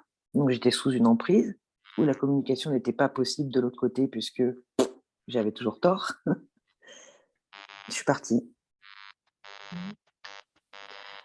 Il y a une chose que je voulais dire par rapport à ça. En fait, on a aussi des gens, effectivement, ces gens qui vivent des choses, comme tu le dis, Claire, des choses douloureuses dans leur enfance, qui ont des expériences très, très marquées. Après, ils essayent aussi de construire des couples, ils essayent aussi de vivre leur vie. Et pour autant, il y a tout ce bagage, tout ce background derrière eux. Et ce n'est pas pour autant que ces gens n'ont pas à avoir une chance de pouvoir construire eux-mêmes quelque chose. Sauf que pour eux, ça va être plus compliqué que pour d'autres. Donc, en fait, d'où l'importance de se connaître, de savoir d'où l'on vient et de savoir ce que ça peut impliquer. Donc, Claire, tu parles de tes expériences, mais moi, je peux parler de la mienne. On a failli se quitter avec mon mari. Moi, je n'en pouvais plus à un moment. J'ai dit notre couple n'est plus viable. Et je n'y trouvais vraiment pas ce que j'y attendais. Et donc, j'avais envie j'avais envie de tout rompre. Il se trouve que du fait de cette attitude que j'ai eue et de ce désir de foutre le camp, mon mari s'est ressaisi et en fait, c'était quelqu'un qui avait beaucoup souffert. Le papa absent, est décédé, il avait 8 ans, mais c'était déjà un père absent. Il a vécu avec une mère particulière qu'il a éduquée, certes, mais qui l'a beaucoup frustrée. Enfin, ça a été des relations, ils ne se sont plus parlé pendant 6 mois, je crois, ils ne se sont plus adressé la parole. Enfin, des choses dures, très dures, des jugements posés, comment mis dans une case sans pouvoir en dialoguer, sans pouvoir... Enfin, des choses qui ont perduré après, puisque de toute façon, avec ma belle-mère, jamais il n'y a pu y avoir de pardon jusqu'à la fin. Mais ils se sont quand même fréquentés parce que j'ai toujours fait le pont, mais bon, je veux dire, des choses très difficiles. Donc, en fait, j'ai en face de moi quelqu'un qui, à un moment, malgré tout l'amour qu'on pouvait avoir au départ, ça s'était complètement délité, parce que moi, je ne trouvais plus du tout mon compte. Et quand il a compris qu'il me perdait, parce qu'il a imaginé que finalement, j'allais jamais bouger, que celle que j'étais, il l'avait, puis c'était pour toujours. Et quand il a vu que ça a explosé, on a fait un travail sur nous à ce moment-là. Donc, parfois, il faut en arriver à des limites vraiment, voilà, pour qu'il a pu réagir à ce moment-là en disant non, je ne veux pas tout casser. On avait 2 enfants, mais en même temps, il ne voulait pas me perdre. Alors que moi, j'en avais vraiment plus rien à faire, quoi, hein. Mais parce que ça ne me convenait plus du tout. Et en fait, mais à un point que c'était, je ne pouvais plus, quoi. Et donc, là, tout d'un coup, on a fait j'ai accepté. Donc, quand je parle de langage de l'amour, moi, quand je rencontre des couples aujourd'hui, je peux leur dire, il y a un 6e langage qui est le pardon. S'il n'y a pas de pardon dans les couples, on ne peut pas avancer. En fait, l'autre n'est pas capable forcément de dire qu'il aime avec des mots, qu'il aime avec de la tendresse, mais il va rendre service ou il va faire un petit cadeau. Oui. Les langages de l'amour, il y en a 5. Mais s'il n'y a pas le pardon, s'il n'y a pas celui-là qui chapeaute tout, il n'y a pas de continuité possible. Et là, on a été capable de se demander pardon et de repartir ensemble et de faire un travail ensemble, etc. Donc, aujourd'hui, on a 46 ans de mariage. Mais je veux dire, voilà, c'est aussi... voilà, des fois, il y a des moments où on a envie de partir et il faut savoir sauver sa peau, hein, voilà. Et il y a des moments aussi où finalement, il y a des déclics qui se font, mais il faut savoir d'où les gens viennent déjà, de quel est leur vécu, parce que comme on dit dans les préparations au mariage, en fait, ce que disait Denis Sonnet, qui était conseiller conjugal et familial, là je fais un clin d'œil à ma... en fait, il faut savoir sur quel terrain on bâtit. Et les terrains, c'est toute antériorité et il faut mettre les terrains au propre pour bâtir quelque chose de solide. Voilà, quand c'est marécageux, il faut mettre des pieux profonds. Quand c'est du rocher, on sait qu'on peut, c'est du solide, mais quand il y a des ronces, il faut débroussailler. Mais il faut faire un travail sur le terrain de fond. Et il faut apprendre à se connaître. Ça fait partie des choses indispensables. Pour construire un couple, en tous les cas, pour construire toute une vie, certainement aussi, mais pour bâtir à deux, encore plus. Magnifique. Gabriel, tu voulais partager? Non, il n'y a pas de. Je suis tout à fait d'accord avec ce qui est dit. J'écoute attentivement. Il n'y a pas de. Je vois qu'il y a Et Gisela, la question du pardon, et mais Axel qui sont connectés. Je ne sais pas s'ils avaient des questions. Moi, je pense que quand même, tout à l'heure, on disait, on peut avoir l'impression de faire toujours le pas, de faire toujours le pas vers l'autre, mais peut-être aussi que parfois, on ne voit pas le pas que fait l'autre, et qu'il le fait parce que c'est dans sa nature, parce que c'est dans ses habitudes, et qu'il ne perçoit pas qu'on ne l'a pas vu, en fait.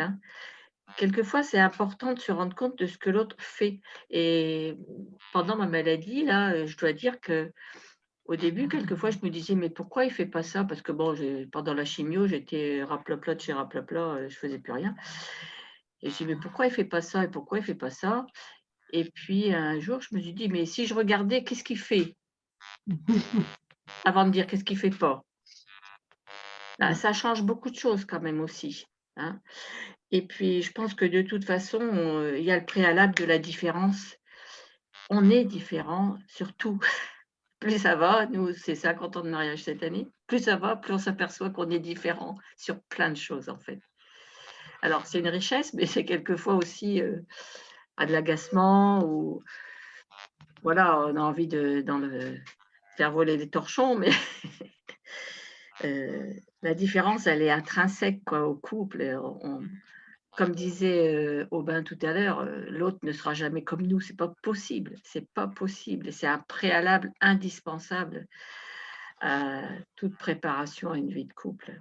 C'est à répéter tout au long de sa vie, quoi. Et puis l'autre n'a pas tort, et moi je n'ai pas toujours raison. Voilà, c'est ça. Mm. Exactement, oui. Et puis des fois, il y a des choses qui sont de l'ordre du fantasme aussi. Quand on part, imaginons un truc qui nous a agacé le matin, on va reprendre l'histoire du lit, on va s'agacer, on va partir, je sais pas, au travail, pour les activités de la journée, on s'agace encore plus. Et puis, s'il ne le fait pas, c'est parce qu'il est comme ça. S'il ne le fait pas, c'est parce qu'il y a ça. Peut-être qu'il y a... Et on va se monter un fantasme tout seul, dans la tête, qui va faire encore plus monter l'émotion désagréable et qui va faire que quand on va revenir, on va être dans un level, dans un niveau de ressentiment désagréable qui était minime le matin peut-être et qui n'est que lié à soi-même. C'est-à-dire qu'il n'y a aucun fait autre que le lit qui n'était pas fait le matin. Mais voilà, ça va fantasmer, ça va monter, ça va monter, ça va monter. Et l'autre, il a forcément tort. On a traîné son lit toute la journée. Voilà. Il y a une forme de besoin peut-être d'être attaqué dans son orgueil de victimisation. J'ai souvent l'impression qu'on revient toujours, j'ai envie de dire, à des valeurs très, très simples.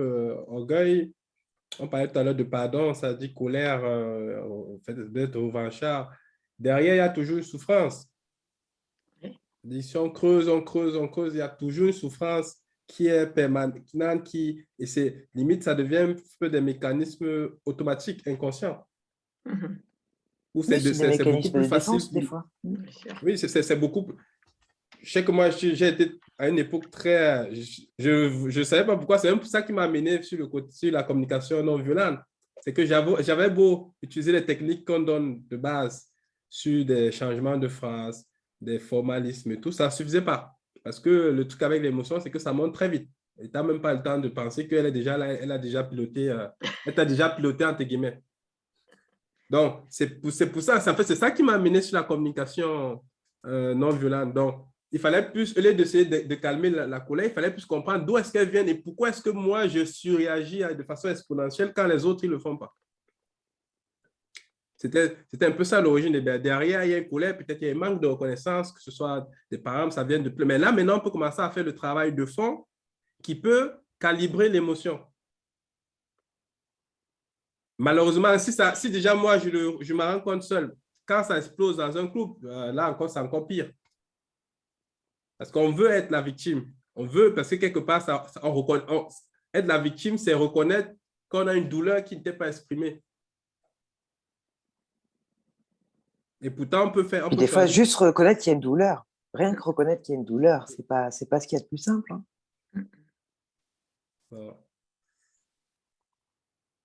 Et du coup, transition, Aubin, il y a des techniques qui sont très simples en sophrologie, des techniques toutes simples de base qui permettent, ne serait-ce qu'à un moment donné, de faire redescendre cette cocotte minute, comme tu dis, de l'émotion désagréable qui arrive et qui prend le pas sur tout. Nickel. Juste avant la transition, je crois que Gabriel voulait parler. Gabriel voulait parler, oui. Non, je réagissais simplement justement prendre en compte l'émotion et avec la question du pardon. J'aime beaucoup cette phrase qui dit qu'il n'y a pas de paix sans justice et pas de justice sans pardon. Je m'explique, ça veut dire ne pas court-circuiter la justice. Vous voyez, pas de paix sans justice, pas de justice sans pardon. Je vais vous donner un petit exemple tout simple. Imaginons qu'un enfant, par exemple, un enfant a été injuste avec son petit frère ou sa petite sœur, par exemple. OK, il l'a frappé. Bon. Les parents arrivent immédiatement en disant au plus grand, eh ben, tu t'excuses. Le plus grand s'excuse, demande pardon. Et puis le petit, eh bien, on lui dit, bon, ben, c'est bon, maintenant il s'est excusé, on passe à autre chose. Et en fait, on a été trop vite, on a court-circuité la justice. C'est-à-dire qu'il n'y a pas de paix sans pardon, bien évidemment, mais il faut passer par la justice. Il n'y a pas de paix sans justice et il n'y a pas de justice sans pardon. Le pauvre petit, déjà, il a été victime d'une première injustice parce que son grand frère lui a tapé dessus, et victime d'une deuxième injustice parce qu'il n'arrive pas à pardonner tout de suite. Donc, on n'a pas pris ce temps de rendre justice au sentiment de colère qui jaillit en lui, rendre justice, voilà. Et je crois vraiment, voilà, c'est se dire, ne court-circuitons pas la justice, pas de pardon sans justice, et rendons justice à tous nos sentiments d'injustice. Comme je disais tout à l'heure, c'est prendre vraiment en compte cette émotion qui n'est pas contestable, hein, qui ne ment pas. Et en revanche, il n'y a pas de justice sans pardon, c'est-à-dire que si je cherche à rendre justice aux émotions, c'est dans le but de trouver la paix. Ce n'est pas dans le but de me venger. Voilà, c'est ça que je veux dire. En fait, c'est quand on dit pas de paix sans justice, c'est qu'on n'arrivera pas à une vraie paix entre nous si on n'a pas rendu justice à la personne, à son histoire, à tout, aux émotions. Okay, donc, on ne s'écoute pas la justice. Mais en revanche, quand on cherche à rendre justice à tout, c'est pas de justice sans pardon. C'est dans le but de trouver la paix, c'est pas dans le but de se venger ou dans le but de faire payer l'autre. Et en fait, remarquons qu'on est souvent en train de faire payer. On a toujours une dette, on est toujours en train de faire payer à l'autre. Et ça, c'est une catastrophe parce que, en fait, ça renchérit sans arrêt. Voilà ce que je voulais ajouter. J'ai retenu d'exécuter la justice.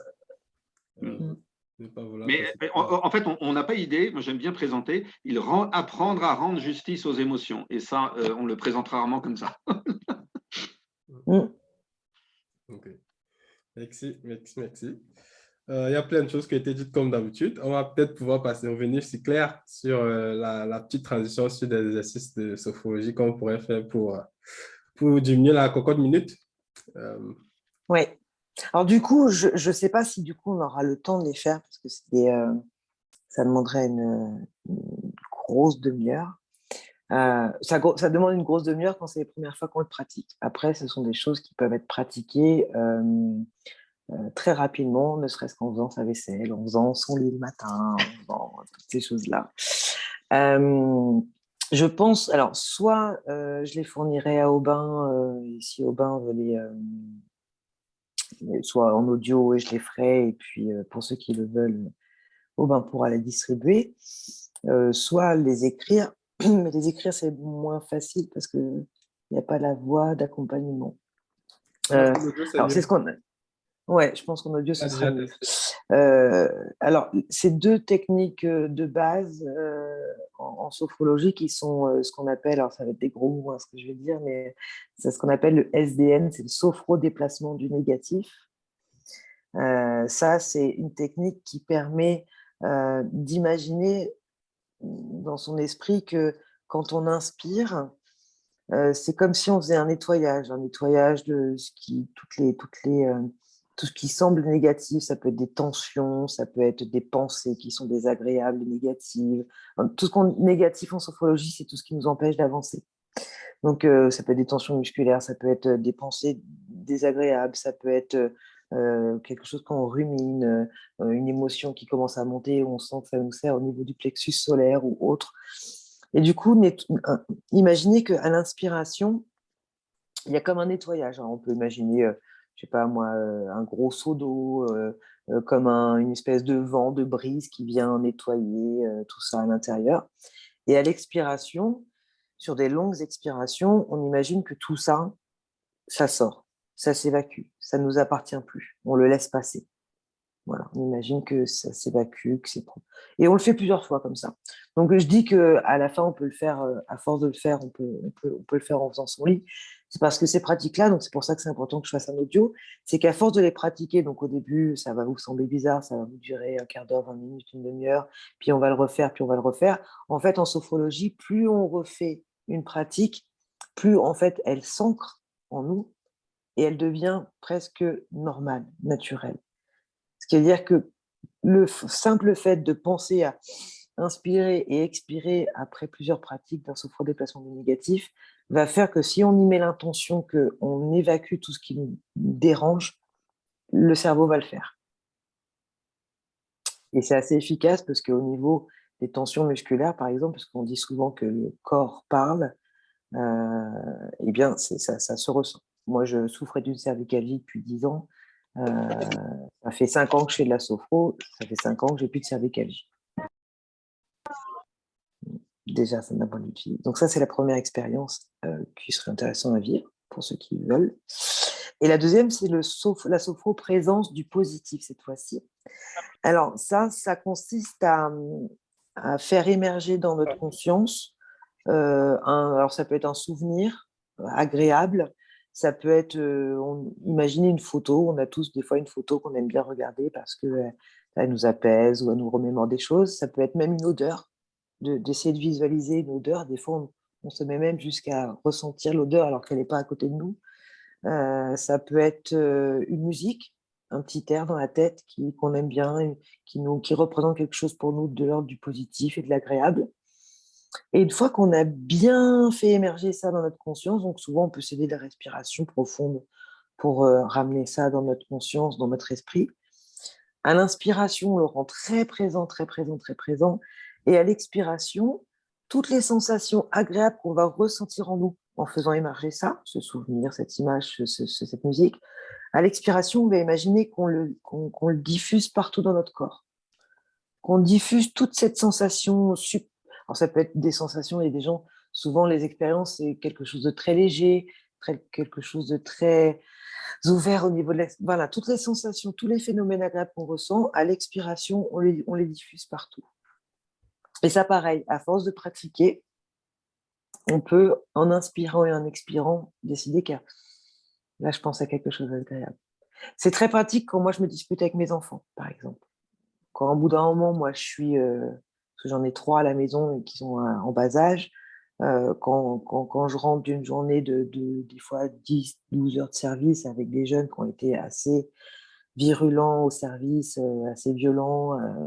Samedi dernier, il y en a un qui a essayé de mettre le feu au foyer, donc il a fallu gérer tout ça, les pompiers, voilà. Et on rentre, on n'est pas forcément présent. Mes enfants à moi, mon mari à moi me demandent énormément de présence parce que j'ai pas été là de la journée, et que voilà.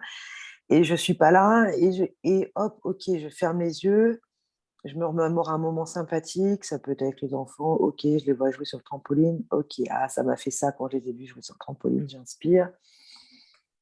Et tout ce que je ressens là, je le diffuse, je le fais 2 ou 3 fois et hop, ça y est, je suis présente. Mais voilà, moi, ça fait plus de 7-8 ans que je fais de la sophro,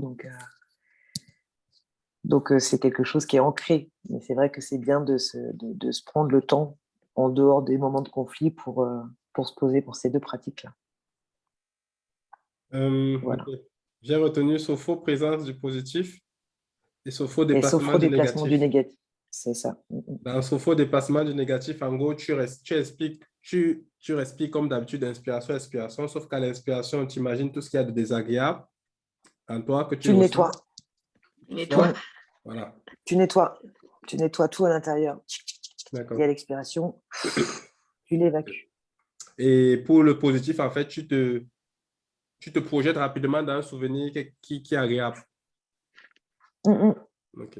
Et surtout de se connecter aux sensations que ça crée, à tous les phénomènes que ça crée à l'intérieur. Et c'est une forme de Ça visualisation. peut être... Oui, c'est la visualisation, mais ça peut créer, c'est-à-dire que rien que le fait de visualiser une scène qu'on a vécue qui était agréable, de se remémorer un souvenir, de visualiser une photo devant nous, de sentir une odeur ou de chanter une petite musique, on sait que quand on l'écoute, tout de suite, ça fait quelque chose. En fait, ça peut même créer jusqu'à de l'endorphine, par exemple. Ça peut créer, notre corps, en fait, va créer des choses agréables. Et donc, une fois qu'on a bien fait monter ça, à l'expiration, on imagine que tout ça, voilà, on visualise que tout ça, ça se diffuse partout et que ça s'ancre en nous. Ça permet de faire redescendre la cocotte minute. Ok. Ok. Ben, c'est pas mal, c'est pas mal. Ça nous donne, j'ai retenu le mot en répétition. Ben, c'est pas, il ne faut pas appliquer une fois après se dire, ah, ça ne marche pas. Non, Il faut non, il appliquer faut plusieurs répéter, fois. répéter, répéter, répéter. Voilà. Pour être C'est justement. pour ça que l'audio serait intéressant, en fait, parce que l'audio, ça permettrait, je sais pas, d'avoir ça sur votre téléphone et puis quand vous avez un temps de le pratiquer. Et puis, au bout d'un moment, le but de la sophro, la sophrologie, c'est de rendre autonomes les personnes. C'est-à-dire que moi, quelqu'un qui vient me voir au cabinet, en général, je propose une dizaine de séances et le but, c'est qu'au bout de 10 séances, la personne, elle n'ait plus besoin de moi. Elle ait tous les outils avec elle pour pouvoir s'en servir dans son quotidien. Et plus on s'en sert dans son quotidien, plus on s'autorise 10 minutes, 15 minutes par jour pour soi, pour des pratiques de sophro. Et moins on a besoin des audios, parce qu'en fait, on a juste à se les remémorer. Et à la fin, ça ne prend même pas le temps de la sophronisation de base et de toutes les pratiques qui vont avec. Ça prend juste le temps de quelques respirations. Merci, merci, merci. De rien, de rien, de rien. On est un peu arrivé à la fin, du coup, là, on a déjà un peu parcouru notre petit sommaire. Je voulais un peu récapituler, en tout cas, ce que moi j'ai retenu au fil, un petit éventail, parce qu'on a beaucoup parlé. Par rapport au premier point, j'ai retenu que fallait, en tout cas, c'était comment est-ce qu'on réagit quand on est, entre guillemets, gentil, on fait preuve de bienveillance et l'autre ne le fait pas. Voilà, se battre. Et ce que j'ai retenu par rapport à toi, Claire, c'était déjà d'accepter son émotion et de marquer un temps de pause, d'être silencieux. D'éviter surtout de réagir de façon miroir, c'est-à-dire que s'il parle à haute voix, de se lancer dans une haute voix aussi, et plutôt de préférer peut-être le contre-pied, en tout cas après avoir marqué le temps de silence. Une autre solution qui était donnée par Gabriel, c'était justement pour donner justice à l'émotion, de se questionner sur qu'est-ce qu'il y a derrière. Voilà. On parlait de colère, est-ce que c'est quoi l'injustice qui est pratiquée, de tristesse, c'est quoi le vide qu'il y a, ou bien voilà, c'est quoi de la peur, c'était quel est le danger qu'il y a derrière. Donc voilà, de donner justice à l'émotion qui quelque part traduit une vérité cachée qu'on doit découvrir. Voilà. Donc ça, c'était pour le premier point. Après, la deuxième question, c'était comment est-ce qu'on fait quand qu'on attend de la reconnaissance et que la personne ne la matérialise pas nécessairement, quelle que soit la façon. Ce qui est revenu, c'était de se questionner sur l'origine de notre besoin de reconnaissance. Pourquoi est-ce qu'on en a tant besoin? C'est une valeur à nous, ce n'est pas une valeur à l'autre. Est-ce que ça vient de l'enfant? D'où est-ce que ça vient, ce besoin important d'être validé, entre guillemets? Premier point. Deuxième point, de se dire que on peut peut-être verbaliser aussi notre besoin pour que l'autre en prenne conscience et en tout cas qu'il en prenne note, même s'il n'est pas d'accord. Et on est arrivé à un niveau en disant que il pouvait y avoir des cas où l'intensité de la non-reconnaissance est telle qu'on ne pouvait pas la supporter, ou en tout cas que ça pourrait porter atteinte à la notion même d'être en couple, et qui pouvait être utile du coup de se poser à deux pour discuter de est-ce que notre couple il bat de l'aile, est-ce qu'on est d'accord avec ce qui se passe, et d'y mettre la possibilité de pouvoir quitter si nécessaire pour sauver sa peau et tout. Et que justement, cette capacité à fixer ses limites pouvait changer certaines choses, en tout cas, pouvait amener l'autre à se rendre compte que voilà, c'est une limite qui est plus tolérable. Et ça pouvait aussi déboucher sur tout ce qui est pardon, justice, et surtout, qu'est-ce que j'ai noté? Se rendre compte aussi que peut-être l'autre fait des choses et qu'on ne les voit pas. Ouais. Ça, c'est Anne-Marie qui l'a dit ça, je crois. Mm. Parce que quel que soit le cas, au fur et à mesure qu'on va avancer, on va se rendre compte qu'on est plus différent et tout, voilà. De surtout pas partir de l'hypothèse qu'à un moment donné, on ne sera pas pareil, surtout quoi. OK. Et bon, là, tu as pu donner deux exercices du coup pour diminuer la montée, l'escalade rapide de la colère en nous, puisque c'est généralement l'émotion qui est la plus, qui crée le plus de problèmes. Le sophro-dépassement du négatif, la sophro-présence du positif. Voilà, l'une, c'est on vidange les tensions négatives par la respiration, et l'autre, c'est on se visualise rapidement dans quelque chose qui nous était agréable. Du coup, quand je recevrai les audios de Claire, j'enverrai à tout le monde par email. Je pense que ça ne pèsera pas beaucoup. Claire t'évite, du coup, il faudrait que ça rende à 20 mégas par email. Ou bien je mettrai sur le drive et je partagerai le lien, ce n'est pas grave. Ce n'est pas un souci si ça dépasse. Je ne sais pas s'il y a des questions, il y a des besoins, mais juste pour préciser, comme je disais, Claire fait, il y a des accompagnements dans ce sens. Donc, si jamais il y a des soucis, des questions qui reviennent, voilà, n'hésitez pas à les poser, on vous redirigera avec Claire et tout. Et puis aussi, comme on est dans une démarche d'amélioration continue, finalement, les thèmes qui enregistrent nos discussions, c'est les participants qui nous les donnent, en fait. Là, apparemment, on voit les choses qui reviennent, on peut comparer, on fait des études, mais voilà. Donc, pareil, on envoie un petit questionnaire à la fin sur quels sont les thèmes que vous souhaitez qu'on aborde la prochaine fois. Et puis, on va essayer d'améliorer. Ah, Evelyne. Ton micro est coupé. Je voulais juste rajouter la cohérence cardiaque. Donc, il y a des petites applications sur les téléphones qui permettent de faire ces petits exercices de cohérence cardiaque. Et ça, c'est des exercices de respiration. C'est caler sa respiration sur aussi son rythme cardiaque. Et donc, on a c'est juste des petites applications qu'on peut trouver sur le téléphone qui peuvent nous aider. On a juste qu'à se caler sur l'application et ça aide à... Voilà. Ça guide. Merci. Je crois que ça fait partie d'une des solutions qui était remontée dans une de nos interviews là, sur la gestion des émotions. Je pourrais joindre l'extrait vidéo, pareil, ça dure quoi, peut-être 2-3 minutes. C'est une petite chose que je voulais rajouter par rapport à ça. Merci. C'est un petit outil. Quelqu'un d'autre veut rajouter quelque chose? Ça va. Gabriel, je vais dire merci à tout le monde. On n'a pas entendu Valentin dans tout ça.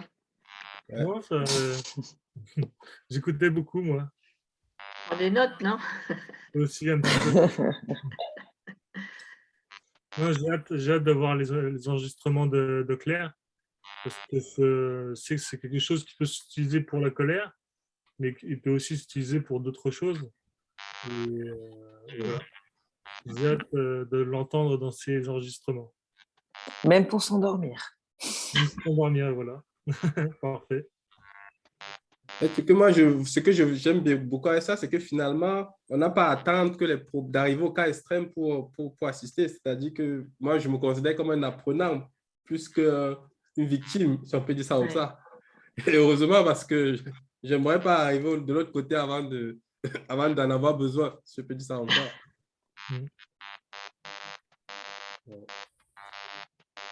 En tout cas, merci à vous tous parce que je vais aller faire dodo, moi. Et ouais, moi, c'est bien d'habiter à La Réunion, mais du coup, c'est vrai que bon, bah, après, ça fait un peu tard quand je suis avec vous sur Internet, mais c'est tellement enrichissant. Donc, merci à vous pour ces échanges et pour votre présence ce soir.